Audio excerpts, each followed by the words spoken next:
salaamaaleykum mbokk yi xibaaru guddi si li ci nar a gën a fës. bokk na ci askan wa yeewoo ca Fuuta lu jëlee Podor ba Dembankandi ñoom ñoo daal di dajaloo niki tey jii foofee ca Wuro Sogi ngir rek daal di méttit lu la ñu jàpp ne nag nguurub Sénégal dalee fàtte ginnaaw ba tax rek ñoom ci seen wàllu bopp ñu daal di ci yëglu niki tey jii dinañ ci ñëw ci yaatalu xibaar yi li ni mel la ñu daal di nemmeeku ca département bu Malem Hodar foofee ca Kaffrine gis nañ ne nag ay jafe-jafe kewtu la ñu daal di gis lu demee niki jànke suuf jaar Njóobeen jokkul Mbelbuk foofee yëpp amut benn yoon ba nga xamante ne jaar na yoon. jafe-jafe yi bokk na ci ñàkkum ndox ñàkkum courant ak yeneen yi nga xamante ne nag moom moo jëm ci wàllub càccub jur gi loolee dinañ ci ñëw ci yaatalu xibaar yi ci boobu jamono yi itam ña nga xamante ne ñoom ñoo yëngu ci wàllub napp ci mim réew di sàkku arrière ay pare yu toll bor ba nga xamante ne nguurub Sénégal moom moo leen ko war a jox lu toll ci 2 milliards ak lu teg ñeent fukki millions ci suñu koppar gis nañ ne nag li ni mel lu dalee fanweeri at ak lu teg a ngi nii ba léegi si amut leen la nga xamante ne daal dinañ ko sotti ci fànn boobule. dinañ ci ñëw ci yaatalu xibaar yi li ni mel biñ ci boole yeneen xeetu xibaar rétro de la semaine bokk na ci itam ci xibaar yi suñu mbokk chrétien ni dooraat la nga xamante ne moom mooy seen mees yi ci jàngu bu nekk foofee ca Saint-Louis ginnaaw bi nga xamante ne nag mbas mi daal dina fa alawtiku loole moom la ñu daal di jeexalee xibaar yi Alassane Wade moo féete ci xarala bi. Sud FM.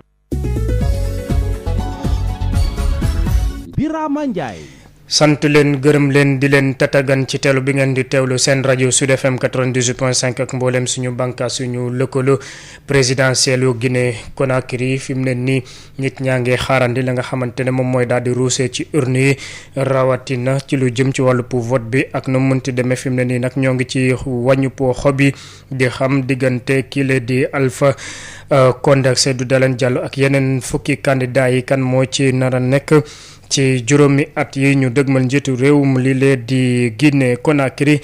dinañ ci ñëw ak suñu ndaw di Amadou Wuri Bari foofee ca Guinée Conakry ci suñu xibaaru français yi lay doon askan wa yeewu ca Fuuta Dembankane jàpp Wuro Sogi niki tey ji la ñu daal di dajaloo ngir rek mettit lu li ñu jàpp na nag nguurub Sénégal daal dina ko fa def ci wàllub liggéey ak ay jumtukaay gis na ni itam département bu Ranérou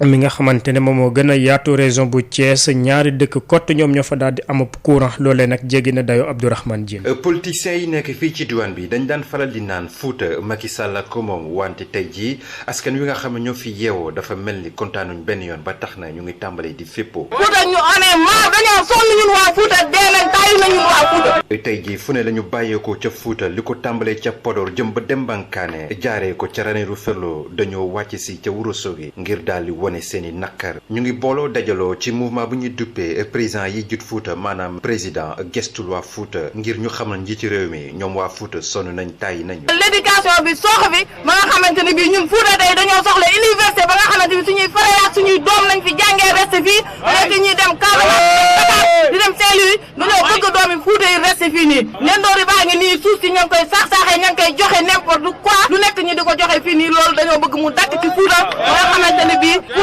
Fuuta la nañ toppatoo suñ Fuuta. bile mouvement nag doomu Fuuta yi nekk ca bitim réew ñoo leen di jàppale ngir ñu mën a amal seeni yëngu-yëngu ca Ranérou Ferlo li fa am doy na waar ndaxte nguur gi daf leen a fàtte. département Ranérou moo gën a yaatu région de Thiès y a 2 seuls villages yi nga xamante ni ñoom ñoo fa am courant mi Ranérou centre ak Lumba Samba Abdou amuñ yoon amuñu courant amuñu ndox amuñ dara. njiiti réew mi Macky Sall nga xam ne Fuuta mooy ay cosaanam jamono ji nag dafa mel ni bayre bi mu amoon mu ngi tàmbalee wàññi rawatina bi askan yi daal di tàmbalee weddi responsable yi fi ne. président waa Fuuta la parce que y a des ministres y a des directeurs généraux y a des leaders politiques yoo xamante ni ñu ngi fii nii ñoo war a gëstu Fuuta. mu nekkoon Abdourahmane Diène fii ci Matam pour Sud FM. Abdourahmane Diène la wokk waa Dembankane jàpp Podor foofee ca Fuuta moom moo xuri waa Malem Hodar lu dale jànqe suuf jaar Njóobeen jokkul Mbelbuk foofee ay jafe-jafe yu tar lañ fa daal di nemmeeku rawatina lu jëm ci wàllu dem beeg dikk bi dëkk ya fa nekk ak dëkk dëkkaan yi kenn ci ñoom amul lii la di courant yooyu jafe-jafe nag ñëw ñàmbasu ci lu jëm ci wàllu càccum jur gi noone dañuy teewlu kii la di Seydou Ndiaye moo nekk maire bu commune bu Ndianké Suuf nekk président association maire yu nekk ca département bu Malem Hodar moo daal di yuuxu wàllu rawatina ci kilifa yi nguur ñu teewlu ko ak Mamadou Camara. boo jógee Daaru Minam amul yoon nga ñëw Njum nga ñëw Ndianké Suuf ba Kaffrine foo jaar mooy problème yoon woowu ñuy sàkku président de la république mu defar ko ci li mu gën a gaawe te mu doon une route bitumée ñu contrôlé ko buñ ko fi rang-rang it ñetti fan ñeenti ñu delluwaat ci lañ newoon la ca des mooy la ñuy lëkkaleeg Malem Hodar mooy suñu capitale départementale del bi Malem Hodar ñu defaraat ko suñu paree yoon wi ñu indi ba Médina Sy ba mu yem Médina Sy foyer religieux yi ci kanam dañoo war a am su ko defee mu bàyyi ko Médina Sy dem Tiib jaar Médina Boyeen jaar Tiib ñëw Boode ñëw Jaksaaw ci dëkk Maam Abdou bi sëñ Maodo Sy nga fa di fa def tool yu mag a mag a mag rakam léeg-léeg toujours mu nga fa sëñ Sidi Ahmed de très grandes exploitations ñun dañ fay dem di xooli tool yi di ñëw boo demee Njote Siyaan mais sëñ Bass exploitation yi mu def c'est à perte de vue ni koy Médina Sy di ko defee moom noonu lañ koy defee Njote Siyaan marché ba suñu marché bi nga xam ne bii ressources yi ñuy am fa lañ koy tirer mais marché ba Njote Siyaan la ne Njote Siyaan bu amul yoon bu yàlla ji xesee taw amul benn oto buy bàyyi ko Touba wala feneen ñëw Njote même oto yu ndaw yi sax taay yi ñuy wax yooyu moom bu ndox mi bëri moom benn du ci dem parce que boo dee 5 kilomètres yi na nga ngiro loolu problème mu Malem beneen feebaru Malem Hodar bi gën a garaaw na te mu def ñu ci dans l'insécurité mooy courant moom fourage amu Ndianké chef lieu bi amu ko dëkk yu mag yi ko wër amuñu ko boo demee Ndioum amu fa boo demee Ndiobène amu courant bi ñuy wax OMVG AFDS agence française de développement ñëw nañ nag waaye lu ñu natt depuis 2016 ba 2020 waaye loolu kañ lay ci mooy suñu problème moo tax ñu ciy interpeller son excellence le président de la république parce que am na yoo xam ne président yëgu su ko yëgee mu régler ko parce que président ku fonk askan bi la ku fonk affaire équité maanaam yemale da ko bañ ba créer ministère pour loolu passé ñun toujours ñu dem élection ñu jël troisième ñëpp jàpp ñu fal législative ñu gañ présidentielle ñu gañ ñu ne Malem mooy troisième ci Sénégal yëpp boo ko dajalee wërngal këpp Malem mooy troisième Fatick dong nga ko raw ak Matam xam ngeen Fatick ak Matam ku mu raw kooku moom du parce que lañ leen defal bu ñu ko defal ñu raw leen mënuñu am courant mënuñu am nomination amul benn responsable politique bu Malem boo xam ne bii promouvoir nañ la amul te Malem département la comme yeneen département yi di nit ku baax Abdoulaye Sow nommé nañ Kaffrine DG Cour mu ngi def aussi ay de très bonnes actions di dimbale maire yi di dimbale les chefs religieux couches vulnérables yi si loolu ñu ngi ciy remercier président bi di ko ci féliciter mais loolu doyul Malem aussi dafa war a gis bopp carrément ci yëf yi. ñu àddu ci beneen mbir bokk na ci peyooru weer ya nga xamante ne nag daal di nañ ko xayma ci 1 milliard ak juróom-ñetti téeméeri millions arriéré salaire ñaari téeméeri millions ak fanweer ak ñaar ya nga xamante ne nag lii lay di ñàkk cotisation sociale lañ ko daal di nemmeeku loole lu ko dalee atum 1982 bu negee si gis nañ ne nag lu toll ci fukki observateurs ya nga xamante ne ñoom ñoo ko nekkoon yoo fa nekkoon ci observateurs yi fukk rek. lu toll ci juróom ngeen baal ma lu toll ci juróom-ñeent fukk ak ñaari observateur yu nekkoon ca njëlbeen fukk kott ñoom ñoo ci des ña ca des ña nga xamante ne nag ñàkk nañ ci seen bakkan ñile mënatuñu liggéey loole doon na la nga xamante ne daal dinañ ci yuuxub wàllu nekk tey ji tax nag kuréel gi ëmb jigéen yuy saytu lépp lu jëm ci wàllu napp daal di janoog way taskatu xibaar yi yëkkati càkkuteef nag jëmale ko ci njiitu réew mi président Macky Sall mu jàpp ne nag dossier bile ëpp na fukki at ba tax ñu sàkku ci moom mu daal di ci addu ki addu ci seen tur bokk na ci Daba Ngom Faye ñu teewlu ko ak Denisia Samb. li war a sunu ndaje mi mooy li ñu war a jox sunu borom kër yi seen àq ak yelleef ne war a jox am na 20 ans ay retard de salaire yu ñu am moom lañ leen war a jox moom la ñuy ñaawlu nag di ñaan monsieur le président de la république pour mu jàppale leen retard de salaire 82 ba 2002 ñu ngi leen amel ay salaire yu ñu leen war a fay ñu leen ko ñii génn nañu àdduna nii may waxee yow nii am na kuy muuru ku jëkkëram génn àdduna amagul 4 mois ñi ciy des danoo feebar am ay handicap te yooyu yëpp géej leen ko teg ñu ngi toog na di sant yàlla di jur jon bi peut-être la sax ñun jigéen ñii may dem fay sàll bu xamoon na ñuy dund dinañu jàppale bala maa ñëw fii tey añ bu ma bàyyi sama kër barke sëñ Babacar Si mu mat ak reer 5 heures du matin laa yeew fu ne laa yee dugg pour bàyyi fa añ pour sama njaboot mën a añ ndax dañu am ay problème suñu jëkk dematuñu seen retraite 27 500 la ba 30 000 ku ci ëppalee 30 000 nga am ku ci ëppalee daal 30 000 nga am 32 000 loolu nag damay laaj nag génn nag jamono ji 30 000 lu ma defal nit lu mu mën a defal nit laa wax ñu bokk suñuy doom yi jàng suñuy sët yi jàng ñu yor famille kenn jàngul sama sët bee ma àndal mi ngi ne gis nga ko mooy xale bu góor bi def bande bi rouge bi dafa ne ma maam damay dem su ma demee ndax ñu wax mu Macky Sall mu jàppale ñu fay ñu xaalis bi ndax ma mën a jàng déwén ren yëpp jànguma te maa bëgg a def école militaire ma ne ko incha allah di nga jàng ci kattanu yàlla li ñu amee 2 milliards et poussière IPRES la 2 milliards et poussière daal ñun suñu jëkkee ñoo daw ba sonn ñun nag ñun ñu leen léegi bàyyi leen ñu jóg waaw di interpeller monsieur le président ak doxnaam Maïdem Faye Sall mi nga xamante ne bi samay camarades de parti lañu su affaire yi boobu temps wax nga ci affaire observateur yi ba muy bëgg a pare ay léegi mu jugi ñu jekki-jékki déggatuñu daal affaire ñëwaat tekk ñu lay interpeller war na di la ñaan Macky Sall man seen naataangoo bi man ngeen gi ni may waxoon naa ak Omar Gueye ak directeur cabinet ñoo àndoon ñoom ñaar mu jox ma rendez-vous une semaine après ñu def remaniement yi ñu déplacé leen après ci la Aminata Mbengue Ndiaye ñëw xaw ma kan affaire bi dafa yàgg 82 la ba 2002 ci la leen ameel ay arrière de salaire presque 20 ans d'arrière. combat boobu nag daal di nañ ko door yu yàgg ci wàllub intersyndical liggéeykat yu nekk ca PES wante nag amatu benn saafara ba nga xamante ne loolee daal dina ko jur observateur ressources halieutiques yooyu nag gis nañ ni saa su ne ñoo ngi koy salfaañe di koy yàq ba tax rek fi mu ne nii dispositif surveillance bu pêche bi la ñu daal di def ki ko xam la di Maguette Birama Diop mu nekk coordonnateur cellule communication ci fànn boobu la ñu teewlu ko ak Denisia Samb. dama ju teew fii en ma qualité de coordonnateur de la cellule de communication de l'intersyndicale des travailleurs de la pêche. li nga xam ne ñun ak observateurs yi ak agents yi ñoo créé intersyndical boobu pour suñu plateforme revendicative pour que ñu mën si am ay satisfaction donc seen taxawaay bi tey jigéen ñi def organiser ko dañ koy rafetlu parce que dañoo fekk si xeex boobu noonu la revendication pour paiement wu dettu observateur dafa nekk premier point boo xam ne dafa nekk suñu plateforme revendicative fukki at a ngi nii ñu di si xeex lu ne def nañ ko marché nañ def nañ grève pendant 2 mois on a paralysé le système mais état bi toujours def sourde oreille par rapport à cette situation aujourd'hui dañuy lancer appel bu solennel si président de la république nekk na fay lillaahi wa rasuuli xaalisu observateurs yi nga xam ne dañoo sacrifier seen avenir sacrifier seen jeunesse sacrifier seen njaboot pour surveiller géeju Sénégal bu dul woon tey jii jën bu dul woon ñoom tey jën duñ ko wax si Sénégal bu dul woon ñoom statistique lu jëm si wàllu jën duñ ko wax ci Sénégal donc ñi nga xam ne def nañ sacrifice boobu noonu état amee leen lu dul 2 milliards 2 milliards du dara ci état bu ko bëggoon rek la suba rek la ko mais da nekk ci dëkk boo xam ne boo yoree organisation boo xam ne moyen de pression yi bariwul des fois pour ces revendications am issue bu heureuse du yomb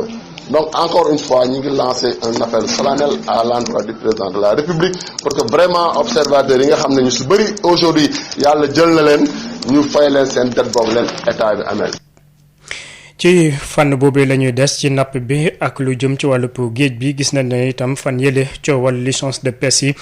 daal di nañ ko yëkkati ba tax ñu joxuñ baaraamu tuuma jëwriñ gi ñu ko dénk noone association bi ëmb mareyeur yu nekk ci Sénégal ñoom nag ñoo ngi jàppal tànk ki la di Alioune Ndoye jàpp ne nag ñooñee ña nga xamante ne ñoom ñoo yëkkati yooyu kàddu defuñu ko rek lu dul seen teeyaayu bakkan ak it bëgg a salfaañe liggéeyu seen ministre boobee ba tax rek niki tey jii la ñu gën a taxu ngi rek daal di ko fàggu ci fànn boobu la Amadou Moustapha Dia. ministre bi woote na ba sonn wax ba sonn ne man jaayuma ay licence mareyeurs Sénégal yi taxaw temm def wenn say ne duñu nangu benn yoon kuy nasaxal ki nga xam ne mooy seen ministre de tutelle mooy Alioune Ndoye fan yi yëpp ay kuréel yi nga jug di mbubboo ñuy liggéey ci biir secteur pêche bi lee waaye li leen tax a jug moo di nasaxal liggéeyu Alioune Ndoye ba noppi bu ko galgal lu nu mel ñu koy jaare ki coow yi ñu yëkkati jëm ci wàllu licence de pêche yi ñuy xam ne ay la yéwén wax nañ ko waxati ko Alioune Ndoye moom signéwul benn licence de pêche bu bees. ministre bi amul benn licence de pêche boo xam ni bu mu ñëwee ba tey bu dul benn licence bu jeex mu renouvelé ko moo am mais signéwul benn licence bu ñu taxawee nag naan ministre bi signé na ay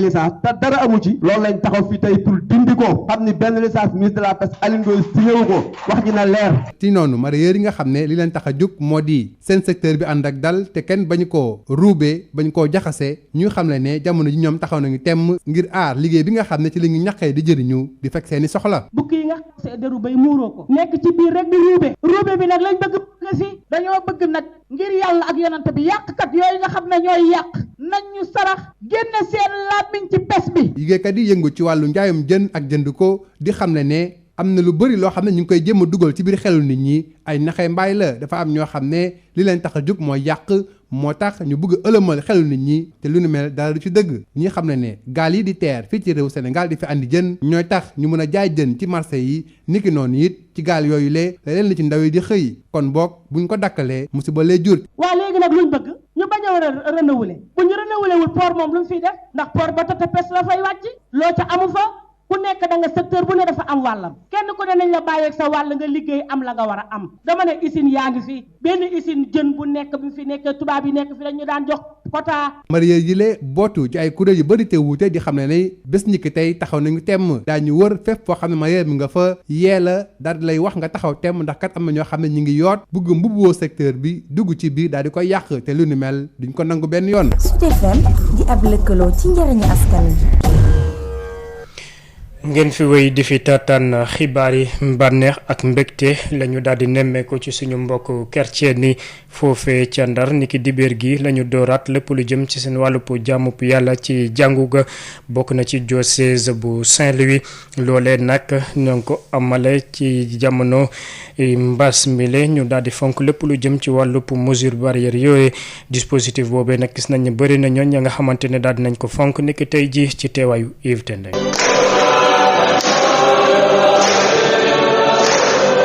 ci xumbute gu rëy la ñi nga xam ne ni ñooy chrétien yu paroisse Notre-Dame de Lourdes bu Sor daa di rek dooraat ci dibeer gi ñaan gi ci biir seeni jàngu ginnaaw bi ñu toogee ay weeri weer te demuñu fa kii di Antoine Jogoy Dieng moom choriste la ci biir jàngu bi lee duñ def lu gërëm yàlla gërëmati yàlla sant yàlla bu baax a baax a baax a baax yaakaar naa ne ni ñu dooraatee mees yi baax na ci trop waaye dañ koy def ndànk-ndànk ànd ci xel mu sell ak dal te xam na rek toog nañu lu xaw a yàgg yoo xam ne amuñu woon ay ñaan ci suñu jàngu yi donc moment bi ñu ngi ciy gërëm yàlla bu baax. muy mbégte gi ñu nemmeeku itam ci kii di Sela Ndion mi nga xamee ni ci biir jàngu boobule la bokk. waaw en tant que ndaw chrétien maa ngi yëg mbégte bu rëy ci bisu tey bi parce que mi ngi mel ni maa ngi jóge ci ay coono di dugg ci bànneex. jamono ji mbas mi di Covid-19 tax na ba ñu yemale ñi nga xam ne ni ñooy chrétien yi ñëwoon ci jàngu bi lee bu ñu sukkandikoo ci kàddu kii di Abbé Louis Gomis mi nga xam ne ni mooy njiit lii. gannaaw bu ñu jotee bataaxal sunu kilifa monseigneur Ernest Samb mi ñuy sant ndax ñu mën a tàmbaliyaat messe ak fidèles chrétiens yi tey jii de xumbal nañu ak mbootaay yi ñuy wax CEB léegi nag xool nañu gox yi nga xam ne chrétiens yi bëriwuñu foofu ñu njëkk woo ñooñu le ñëw ñaan yàlla waaye kontaan nañu lool waaye bu ñu bëri ndax ñu mën a gën a continuer di ñaan ndax mbas mi jógee file. muy dogal bi nga xamee ni ñii di chrétien yi fa ñëwoon respecté nañ ko. waaw di sol masque fu ñu toll di respecté distance yi suñu diggante waaw comme ni ñu ko gisee tey yombul woon ci mees bi mais jafewul tam sant yàlla rek la ñu mën a wax. ñëw nañu dëgg la bari wuñu waaye ku nekk la nga war a def nga ko te toogaay bi rafet na soriyantoo nañu nu ñu toogee vraiment lépp tegu na ci yoon. ki doon jokkoo ak yéen fii ci Saint-Louis Yves Tendeng Sud FM. Yves Tendeng egsi nañ ci xët gi ñu jagleel lu gënoon a fës ci ay xibaar ci ayu bés bi ñu génn ñu ànd ceeg Marie Rosalie Ndiaye. mbokk déglukat yi daldi nag jàmm ci seen jotaayu xibaar yi gënoon a fës ci ayu bés bi ci Sud FM seen rajo. dalee ko benn fan ci weeru novembre dootuñu may benn compagnie aérienne mu wàcce fii ci réew mi ab nit boo xam ne dafay dund ak feebar bi di coronavirus wala koo xam ne kenn testé wu ko lu ni mel nag di ab arrêté boo xam ne ministère de la santé ak ministère des transports aériens ñoo ko fësal ngir dakkal cas importé yi nga xam ne dañuy gën di bëri ci réew mi ci fan yi ñu génn docteur Ousmane Gueye jiite service national d'éducation et d'information pour la santé ci micro El Hadj Malick Ndiaye. tey jii cas importé bu mu amaatee nii c'est parce que dañu ubbiwaat frontières yi nit ñi commencé dem di dikk loolu tax na ñu am cas importé waaye Sénégal jëloon na ay matuwaay newoon na réew mi ñun bëgguñu gis kuy dugg ci réew mi te àndoo ak test mais xam nga doomu aadama rek moom mel noonu rek ku ne da nga am prox ndawal bu ngay jàll ba tax na wax dëgg yàlla le 1er novembre am na benn arrêté boo xam ne ministère des transports aériens jël na ko war na entrer en vigueur te arrêté boobu ñoom buñ koy xalaat ñun bokk nañ waxtaan ceeg ñoom ba xam nan lañ koy tëralee ba léegi wax nañ ne kenn dootul dugg Sénégal kenn dootul embarqué ci avion te yorloo test Covid test Covid bi dafa war a négatif te lu test Covid bi juróom-ñaari fan lañ la ci may mooy délai donc yëpp koo xam ne dafa amee doomu jàngoro dugg Sénégal du wàcc suñu aéroport da nga koy jëlaat dugal ko sa avion yóbbuwaat ko fu mu jóge wala yaa xam feneen fa nga ko jëmee dafa naa mesure boobu muy mesure bu am solo boo xam ne dana tax tey ji cas importé yi jaar aéroport moom dina daj xam nga cas importé nag yemul aéroport port baa ngi fi waaye port wax dëgg yàlla ñi ngi am dispositif bu am solo suuf si aussi am na ay frontières yoo xam ni recensé nañ leen ñi réglementaire côté boobu amuñ ci benn jaaxle mais xam nga suñu réew yi demee na noonu nga xam ne frontières yi suuf si bare na am na yoo xam ne kenn mënu leen contrôler mais tax na lëkkaloo bu ñu am ak yeneen kii secteurs yi muy ministère de l'intérieur muy forces armées muy kii nu mu tuddee transport terrestre ñooñu yëpp bu ñu lëkkaloo defe naa dinañu mën a góorgóorlu ba frontières yooyu ñu mun koo aar. Tiwaawan du amal gàmmu atum ren gi nam ko daan defee at mu nekk bokk na ci li ko waral nag ni mbas mi di lawee ci réew mi xalif général des Tidianes moo ko xamle talaata gannaaw ab déclaration bu mu fësal Babacar Sow. gàmmu Tiwaawan atum 2020 ku ci nekk mën nga toog sa kër ngir sargal yonent bi sallallahu alayhi wa sallam lenn waral ko lu dul coronavirus bi nga xamee ni mi ngi lëmbaaji réewum Sénégal rawatina àddina wërngal këpp di santaane boo xam ne bii ki ko def moo di Serigne Babacar Sy Mansour xalif général des Tidianes suñ sukkandikoo ci sunna yonent bi nga xamee ni su fekkee am na loo xam ne lii mën na lor askan wi mu am nu mu ci taxawee di déclaration boo xam ne ñu ngi ko def tey jii ci talaata bi fukki fan ak ñett ci weeru octobre ci atum 2020 di loo xam ne lii dëppoo nag taxawaay Tiwaawan ba coronavirus tàmbalee boobu ba léegi tëj jàkk yi ak jumaa yi ak fépp foo xam ne fii doomu aadama dana fa dajee di fàttali rek Serigne Mbaye Sy Abdou bi nga xamee ni moo yoroon kàddug bés bi ni daal du lenn lu dul wuyu ab laaj boo xam ne bii waa kër docteur santaane nañ ko suñu sukkandikoo ci lenn loo xam ne lii mën nañu ko fàttaliku itam taxawaayu Seydi Hadji Malick Sy Maulana ci atum 1919 bi feebar bi lëmbaajee àddina bi loolee tax na sax ba xalif général des Tidianes Serigne Babacar Sy Mansour ni daal gisul lenn lu dul rek ñaan ñi nga xamee ni ñoo di ujaaj yi ak jullit yi nga xamee ni dañ daan faral di toxal seen jëmm di ñëw Tiwaawan ku ci nekk fa nga nekk mën nga sargal guddik yonent bi suñ sukkandikoo ci xalif général des Tidianes Serigne Babacar Sy Mansour ku ci nekk ni nga mën a jaamoo sa borom bari na yoon yi itam bari nañu ba tax na sax muy ñaan mboole seen ñi nga xamee ni ñi dégg nañu kàddu yi ñu daal dee toog seen kër sargal yonent bi sallallahu alayhi wa sallam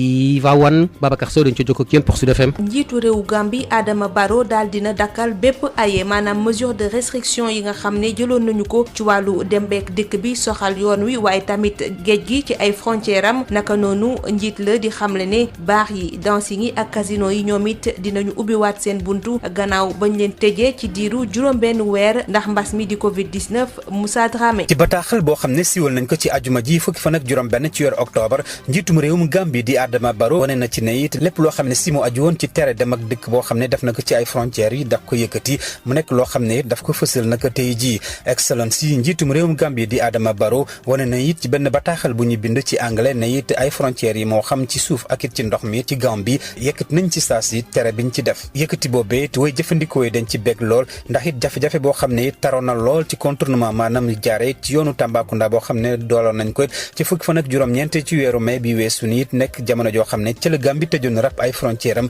ndax it nee ñu it mbas mi lay di coronavirus lëmbee àddina wërngal kap njiitum réew mi Gambie Adama Barrow taxaw na tem fas yéene yaatal géew gi ndax it war na ne it ci bataaxal boobee ba tey ne it danay ubbi ay barab yi ci mel ni ay bar waaye tamit ay dancing ak it ay casino waaye it terewul ñoo xam ne ñoo di askan wi war nañ gën a bàyyi xel ci lépp loo xam ne si moo di matukaay ak sàmmonteg bu ñu war a def ak li leen war a aar ci mbas mi lay di coronavirus loolee it bokk na ci it ñoo xam ne ñoo di woy jëfandikoo tali bi rek ñoo xam ne dañuy dem di dikk waaye tamit ñuy sàkku ñu war a taxaw càmbar wér-gu-yaram askan wi naka noonu it war nañ gën a bàyyi xel it tamit ci lépp loo xam ne ti war nañ ci sàmmonteg wàllu wér-gu-yaram bokk na ci it wàllu raxas loxo ak tamit lépp loo xam ne si jëm na ci wàllu solum masque boo xam ne kenn ku nekk war na ko gën a fulaal mu yaatu lool ki doon jokkoo ak yéen Sédhiou Moussa Dramé pour Sud FM.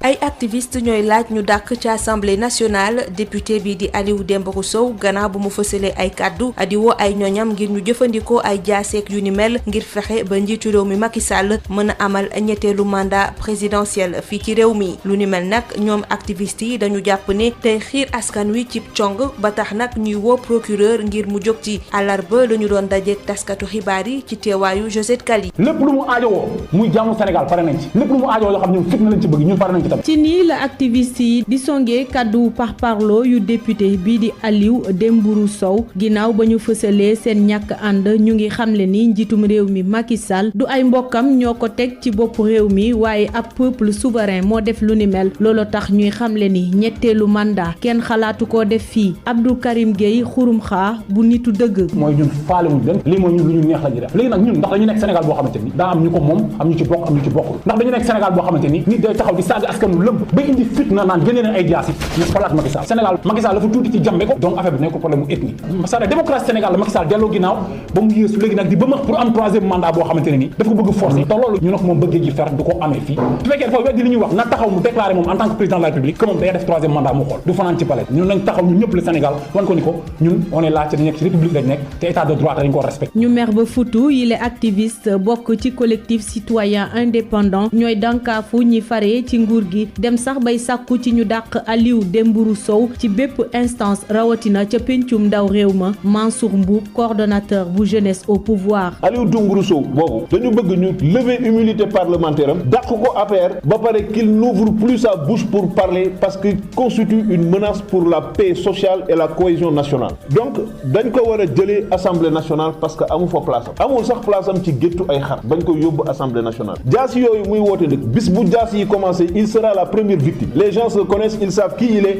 ils savent où il habite. ci noonee ginnaaw ba mu dëggalee ay kàdduwam moom mee di député bi ci altine gi ñu génn ñu ngi sàkku ci procureur de la république mu jël dossier bi. Abdou Karim Gueye xurum xaa bokk ci mouvement nitu dëgg. ma wax ko ni Assane Diouf dañ ko jàpp tëj ko ci kaso bi ci loo xamante ni moo gën a tuut li député bi def pour wax ni Sénégal dafa am ñoo xam ne Sénégal pour ñoom la loolu moo tax injustice baaxul day créer ay monstre léegi ñun nag du ñu nangu procureur di croiser les bras ci lu mel nii nañ ko topp wax ko mu autosaisir woo Aliou Dembourou Sow ñu teg ko ci yoon ci fitna bi mu yàgg ci réew. ci kaddu yu militant au pouvoir yi di yëkkati saa su ne ci bile ponk tax na ba yile activiste di xamle ni dinañu tàmbali ay ndaje ak bépp njiitum parti naka noonu ak population bi ngir waajal seen riposte. gouverneur bu région bu Dakar daal dina lancé àjjuma opération jekkali muy ñaareelu pàccu plan Orsec bi nga xam ne ñu ngi ko doon wëyal ca la ñuy jublu nag moo di fexe ba njaboot yi nga xam ne dañ leen a génne woon seeni kër ndax mbënd mi fexe ba delluwaat fa ci anam yu gën a jàppandal daañu amalit ay opération ci école yi ngir waajal ubbiteeg l'école bi nga xam ne ñu ngi ko sóor fukki fan ak ñaar ci weeru novembre gouverneur bu Dakar Alassane Sall ci micro Babacar Samb. ñu ngi lancé beneen opération muy opération jekkali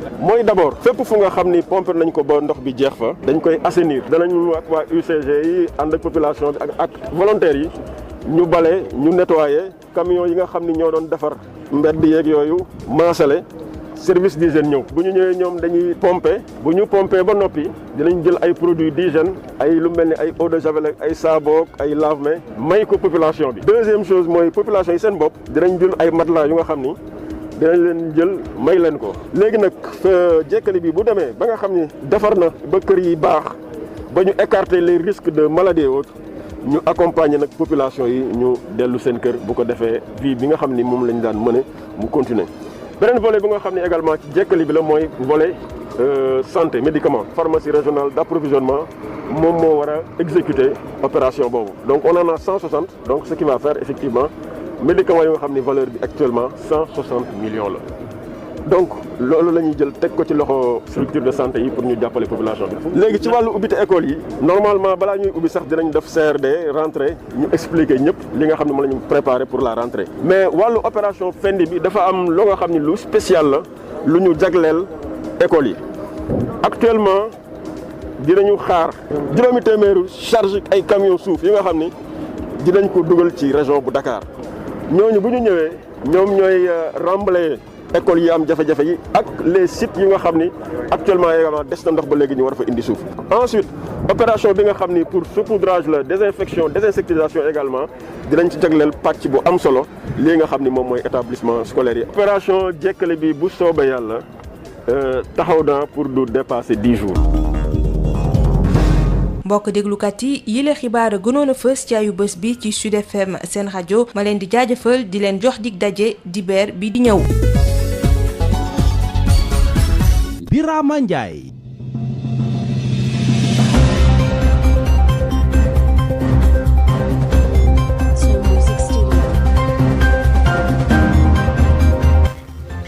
jërë ngeen jëf mbokk yi foofu la ñu yem ak yéen ci xibaar yi xanaa fàttali leen ni ci gënoon a fës bokk na ci foofee ca Matam